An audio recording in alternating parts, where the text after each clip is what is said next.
اب حضرت موسیٰ علیہ السلام کا وہ واقعہ آ رہا ہے کہ جب کہ مصر سے اپنی قوم کو لے کر نکلے، صحرائے سینا میں رہے، کوہ طور پر بلائے گئے، تورات دے دی گئی، اب اس کے بعد انہیں حکم ہوا کہ فلسطین میں داخل ہو جاؤ، اور وہاں جو مشرک اور کافر قومیں آباد تھیں، فلسطی کہلاتے تھے، ان کو تم ان کے ساتھ جنگ کرو، انہیں وہاں سے نکالو، اور یہ تمہارے لیے ارض مقدس اللہ کی طرف سے موعود ہے، اس لیے کہ تمہارے ابراہیم، تمہارے جد امجد تھے وہ یہی تھے، یہی حضرت اسحاق تھے، یہیں سے پھر حضرت یعقوب کے زمانے میں حضرت یوسف علیہ السلام جب مصر چلے گئے تھے تو یہاں سے تمہاری منتقلی مصر ہوئی تھی، اب جو اپنا اصل گھر ہے جاؤ اسے حاصل کرو۔ لیکن جب جنگ کا موقع آیا پوری قوم نے کوڑا جواب دے دیا کہ ہم جنگ کرنے کے لیے تیار نہیں۔ اس پر حضرت موسیٰ علیہ السلام کے مزاج میں جو تلخی پیدا ہوئی اور طبیعت کے اندر یوں سمجھیے بیزاری کی شدت پیدا ہوئی، وہ آپ دیکھیے گا کہ ہم یہ سمجھتے ہیں کہ رسول جو ہے وہ اپنی امت کے حق میں شفقت ہی شفقت ہوتا ہے، شفقت بھی ہے، جیسے اللہ کا معاملہ رؤوف بھی ہے، ودود بھی ہے، لیکن عزیز ذو انتقام بھی ہے، انتقام لینے والا بھی ہے، یہ دونوں شانیں ہیں۔ رسول کا معاملہ بھی یہی ہے، شفیق بھی ہے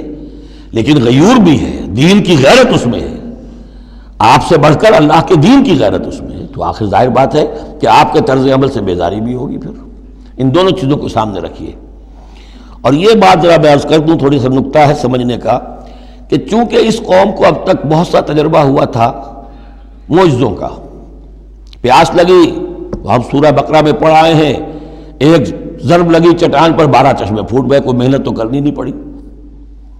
بھوک لگی من و سلوہ نازل ہو گیا، دھوپ لگی سائبان جو ہے وہ ابر کا سائبان ساتھ ساتھ چل رہا ہے، سمندر راستے میں آیا پھٹا، اس نے راستہ دے دیا۔ تو اس سے یہ بھی کہا جا سکتا ہے کہ اس لاڈ پیار کی وجہ سے بگڑ گئے تھے، اور یہی حکمت ہے کہ حضور کی پوری زندگی میں آپ کو اس طرح کا کوئی معجزہ نظر نہیں آتا۔ مسلمانوں جو کرنا ہے اپنی جان دے کر، ایثار سے، قربانی سے، محنت سے، مشقت سے، بھوک جھیل کر، فاقے برداشت کر کے کرو، یہ بہت اہم نکتہ ہے، سمجھ لیجیے۔ یہ عادی ہو گئے تھے۔ وَإِذْ قَالَ مُوسَىٰ لِقَوْمِهِ يَا قَوْمِ اذْكُرُوا نِعْمَةَ اللَّهِ عَلَيْكُمْ إِذْ جَعَلَ فِيكُمْ أَنْبِيَاءَ وَجَعَلَكُمْ مُلُوكًا، اور یاد کرو جب کہ موسیٰ نے کہا اپنی قوم سے، میری قوم کے لوگوں، اور تورات سے معلوم ہوتا ہے بک آف ایکسوڈس جو ہے 6 لاکھ کی نفری تھی ان کی جب یہ نکلے ہیں مصر سے، اب ان میں بوڑھے بھی، بچے بھی اور عورتیں بھی، ان کو نکال دیجئے تو کم سے کم 1 لاکھ تو ہوں گے کہ جو ایسے لوگ ہوں کہ جو جنگ کی صلاحیت رکھتے ہوں، اور نیچے جائیے برسبیل تنزل تو 50,000 تو ہوں گے، لیکن ان کا حال کیا ہوا وہ دیکھ لیجئے۔ یا قوم اذکروا نعمت اللہ علیکم، میری قوم کے لوگوں اللہ کے اس انعام کا احساس کرو جو تم پر ہوا ہے، اذ جعل فیکم انبیاء، جبکہ تمہارے اندر اس نے نبی اٹھائے، یعنی خود میں نبی ہوں، میرے بھائی ہارون نبی ہیں، حضرت موسیٰ نبی تھے، حضرت یوسف نبی تھے جو آئے تھے، وجعلکم ملوکا، اور تمہیں بادشاہ بنایا ہے۔ بادشاہ بنایا ہے تو ظاہر بات ہے اس وقت تک اگرچہ ان کی بادشاہت تو قائم نہیں ہوئی تھی، ہو سکتا ہے یہ پیشین گوئی ہو کہ جو بتائی جا رہی ہو کہ آئندہ تمہیں اللہ تعالیٰ زمین کی سلطنت بھی اور خلافت بھی دینے والا ہے، جیسے کہ حضرت داؤد اور حضرت سلیمان کے زمانے میں ہوئی۔ ایک رائے یہ بھی ہے کہ چونکہ حضرت یوسف کے زمانے میں انہیں بڑا اقتدار حاصل ہو گیا تھا، بادشاہ تو نہیں تھے لیکن یہ کہ واقعتاً بادشاہوں کے بھی، جن کو کہتے ہیں کہ پیرزادے ہونے کے اعتبار سے بادشاہوں کے بھی مخدوم تھے اور ممدوح تھے، تو شاید اس کی طرف اشارہ ہو۔ وَآتَاكُم مَّا لَمْ يُؤْتِ أَحَدًا مِّنَ الْعَالَمِينَ، اور تمہیں وہ ساری چیزیں دیں جو پوری دنیا میں تمام جہان والوں میں کسی کو نہیں دی۔ یا قوم ادخلوا الارض المقدسۃ التي كتب اللہ لکم، اے میری قوم کے لوگوں اب داخل ہو جاؤ اس ارض مقدس میں، اس فلسطین میں جو اللہ نے تمہارے لیے لکھ دی ہے، اللہ کا فیصلہ ہے، تمہیں ملے گی۔ ولا ترتدوا على ادبارکم، اور اب اپنی پیٹھوں کے بل نہ واپس نہ پھرنا، فتنقلبوا خاسرین، اگر ایسا کرو گے تو خسارے میں رہو گے۔ قالوا یا موسیٰ ان فیہا قوما جبارین، انہوں نے کہا موسیٰ ہم فلسطین میں داخل ہو جائیں، اس میں تو بڑی جابر قوم ہے، بڑی طاقتور قوم ہے، قداور لوگ ہیں، لئیم ہیں، جسیم ہیں۔ ان فیہا قوما جبارین وانا لن ندخلها حتی یخرجوا منها، ہم اس زمین میں داخل نہیں ہوں گے، اپنے قدم نہیں بڑھائیں گے جب تک کہ وہ وہاں سے نکل نہ جائیں۔ وَإِن يَخْرُجُوا مِنْهَا فَإِنَّا دَاخِلُونَ، وہ نکل جائیں پھر ہم داخل ہو جائیں گے۔ قَالَ رَجُلَانِ مِنَ الَّذِينَ يَخَافُونَ، کہا دو اشخاص نے کہ جو خوف رکھتے تھے اللہ کا بھی، انعم اللہ علیہما، اللہ نے بھی ان پر انعام کیا تھا۔ یہ دو شاگرد تھے جو قریبی صحابی یا حواری تھے حضرت موسیٰ کے۔ یوشع ابن نون تو وہ ہے کہ جو پھر ان کے بعد جانشین بھی ہوئے، اور گمان غالب یہی ہے کہ وہ نبی بھی تھے، اور دوسرے تھے کالب بن یفنہ۔ تو ان دونوں نے اپنے قوم کے لوگوں کو سمجھانا چاہا۔ قال رجلان من الذین یخافون انعم اللہ علیہما ادخلوا علیہم الباب، ہمت کرو دروازے میں ایک دفعہ گھسو تو صحیح۔ فاذا دخلتموہ فانکم غالبون، جب تم داخل ہو جاؤ گے تو غلبہ تمہیں مل جائے گا۔ وعلی اللہ فتوکلوا، اللہ پر توکل کرو، ان کنتم مؤمنین، اگر تم مومن ہو۔ قالوا یا موسیٰ انا لن ندخلها ابدا، انہوں نے کہا موسیٰ ہم تو کبھی بھی، یہ ترجمہ کبھی بھی اصل میں کیا گیا ہے اس مصحف میں بھی، لیکن یہ گرامر کے اندر عربی محاورے میں ابدا، ہرگز ہرگز، ہم ہرگز ہرگز داخل نہیں ہوں گے۔ یا موسیٰ لن ندخلها ابدا، ہم ہرگز داخل نہیں ہوں گے،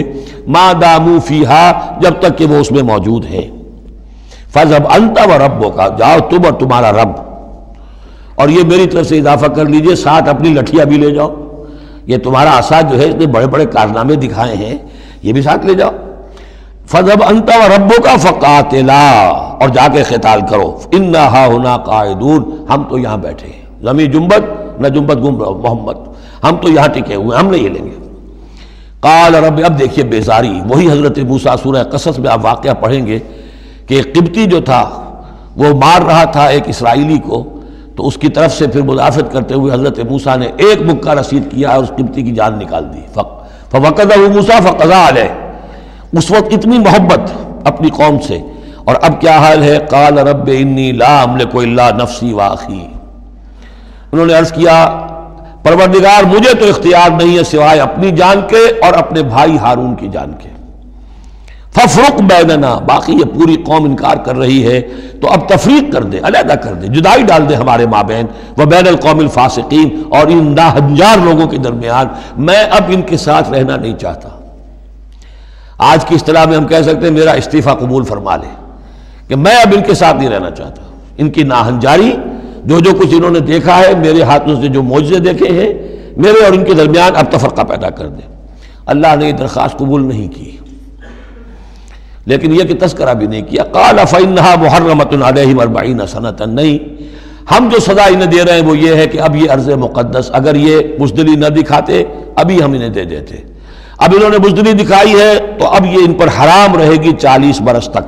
یتیہون فی الارض، اسی صحرا میں، اسی صحرائے سینا میں، سینائی پیننسولا، یہ بھٹکتے پھریں گے۔ فلا تأس علی القوم الفاسقین، تو اب آپ اس فاسق لوگوں کے بارے میں اب آپ افسوس نہ کریں، اپنے دل کے اندر رنج نہ لیں، اب جو کچھ ان پر بیتے گی، لیکن بہرحال آپ ان کی طرف رسول بنا کر بھیجے گئے ہیں، جب تک زندگی ہے آپ کو ان کے ساتھ رہنا ہے۔ یہاں ذرا یاد کر لیجئے کہ جو حضرت موسیٰ نے کہا انی لا املک الا نفسی واخی، حضور سے کیا کہا گیا تھا سورہ نساء میں؟ فقاتل فی سبیل اللہ لا تکلف الا نفسک وحرض المؤمنین، اے نبی آپ اللہ کی راہ میں قتال کیجئے، آپ پر ذمہ داری نہیں ہے سوائے اس کے کہ آپ کی اپنی جان ہے، اور آپ اہل ایمان کی جتنی تحریض، ترغیب، تشویق، جتنے ان کے ایمان کے جذبات کو اپیل کرنا ممکن ہے کیجئے، بس۔